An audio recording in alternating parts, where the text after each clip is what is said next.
I accepted what I was taught. I accepted what I was taught in school. This included the theory of evolution. By the time I became a teacher, I absolutely knew that the theory was backed up by science.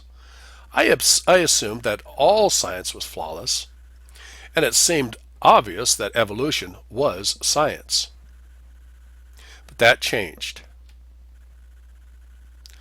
I got a hold of a small little book that rocked my world, by the interesting name of From Goo to You by Way of the Zoo, by an engineer named Harold Hill. This book explained why evolution could not be true scientifically. Never had I read information like this. I could not believe it. No one had ever told me these facts. I had to know more. I began researching the subject, and I spent hundreds of hours trying to learn the truth about evolution.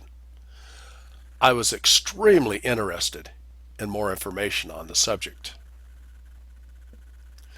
I was astonished. I discovered literally dozens of scientific facts that refuted the theory of evolution.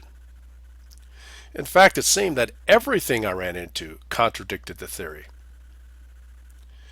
Now, in a former video, I mentioned that change has nothing to do with evolution, as the word is used in the theory of evolution.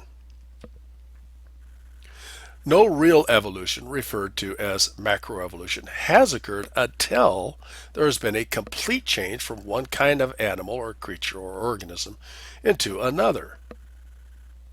For example, if a dog had evolved into a horse, if that was the path evolution had taken, that would be evolution. That kind of change will be the only thing that will be referred to as evolution.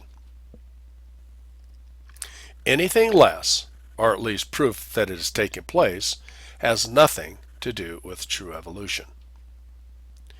Change in appearance does not indicate evolution. A change in color, size, beak size, length of legs, and even looks does not mean evolution has taken place. It would be easy to understand why Charles Darwin might have thought that changes in one kind of creature, if carried far enough, would eventually change into another kind of a creature. Their understanding of life was extremely limited at the time.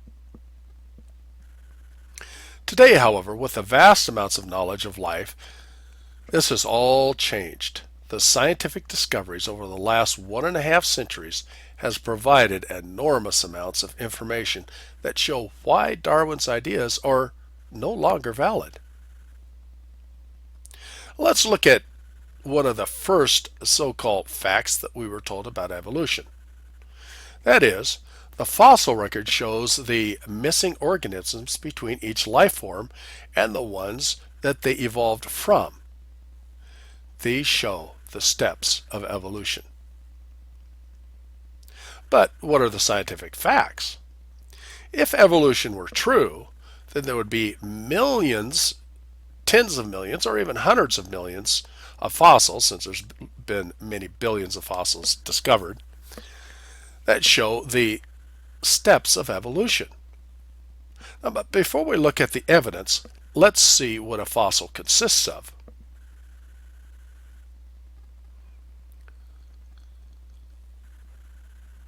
Fossils are made up of minerals that have replaced the original material, or the creature, that was buried in the ground. These fossils are usually made of stone, that is, the minerals. Nearly all fossils are found in rocks or layers of earth formed by water called sedimentary rock. Fossils show us what a creature looked like in the past, that is, the form, even if they are extinct today. Now, when Charles Darwin introduced his theory to the public, he admitted that the weakness of his theory was the fact that the fossil record did not produce the evidence that was needed to make the theory viable or possible. The reason was the in-between intermediate fossils were not found during his day. He was confident, however, that an abundance of these intermediate fossils, those in-between fossils, would be discovered soon. If cats had evolved into dogs, for instance, an intermediate fossil might be a dat or a cog. Now, we've been told for decades that these types of fossils exist, that they show the so-called paths of evolution. You may have seen a series of horses, seashells, a cow-like creature that turned into a whale, or a combination of apes and humans that show a path of evolution in these specific creatures. For those that have seen the many fossils that showed the so-called in-between stages of evolution, none of these fossils really exist. Not even one. These fossils have simply never been found. Without these in-between fossils, there is no evidence whatsoever that evolution ever occurred. Even top evolutionists admit that the fossil record still does not support gradual evolution.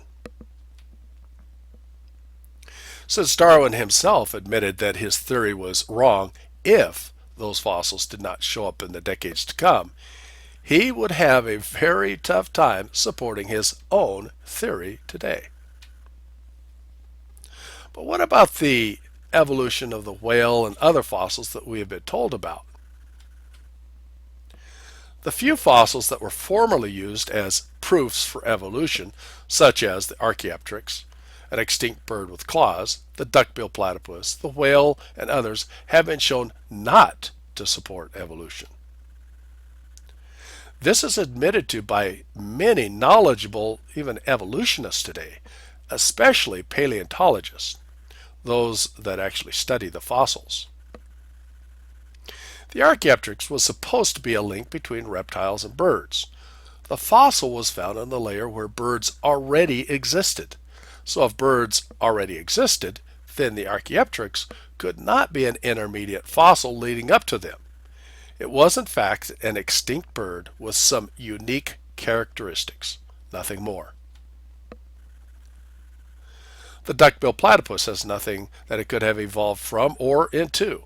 The differences between this creature and all others are just too great.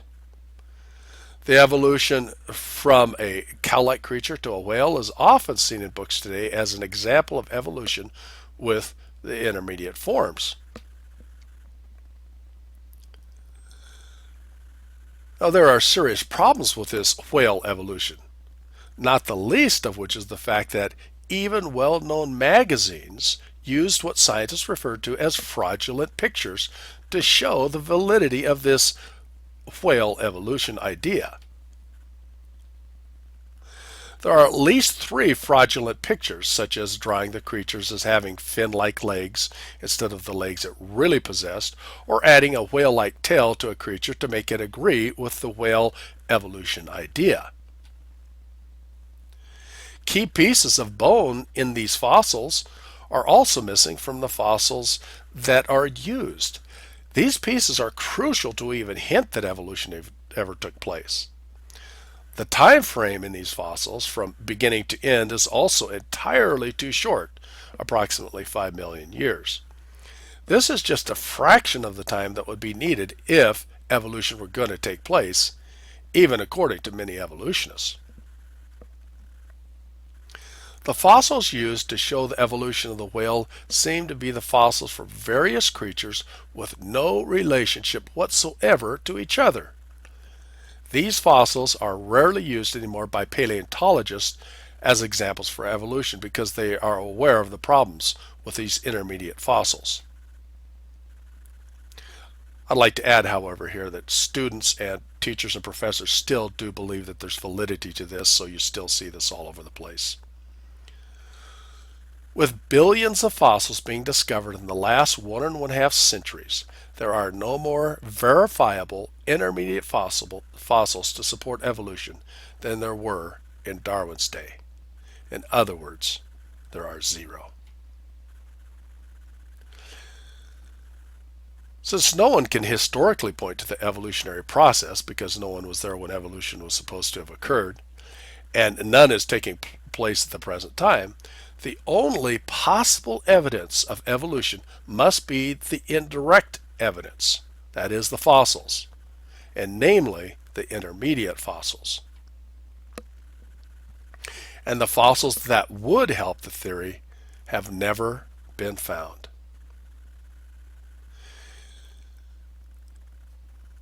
Dr. Mark Ridley, the zoologist at Oxford,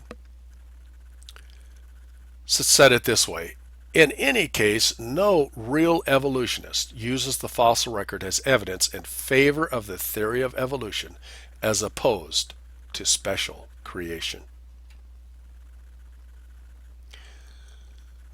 Stephen Jay Gould, the probably top spokesman for evolution during the end of the last century, said the absence of fossil evidence for intermediate stages between major transitions in organic design, indeed our inability, even in our imagination, to construct functional intermediates in many cases, has been a persistent and nagging problem for gradualistic accounts of evolution.